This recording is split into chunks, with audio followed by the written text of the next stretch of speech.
Oh no, Eddie's full. Jeez.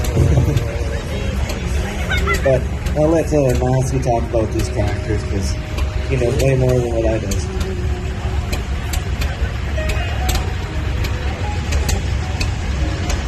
So here we have Ed pulling with the Deutz, trying to break that sled loose.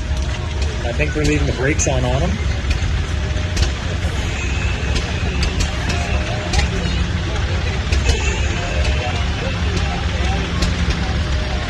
So this is a 3-cylinder air-cooled diesel. It produces 50 horsepower. Now he's on his way. So now Ed's going to try and catch up to that pace that was pulling.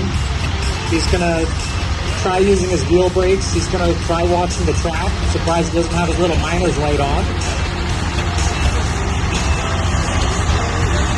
These were the first air-cooled tractors that Deutz built, and they were also the first model that CCIL imported into Canada.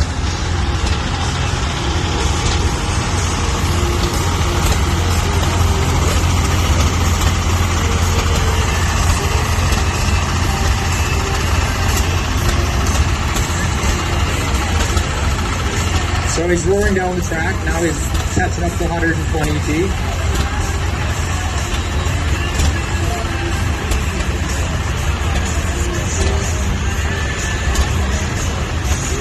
He's definitely starting to get the engine under a load. You can see his governor's opening up, and he's still looking for traction now.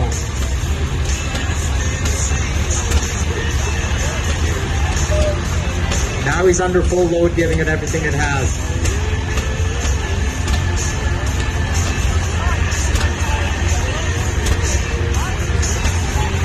He's got his front wheels up in the air, so he's relying on his steer and brakes for control.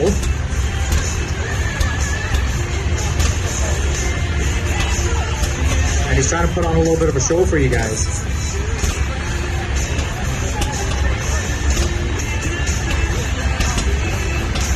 You can definitely hear the engine lugging down now. And I think that's all we're going to get from it.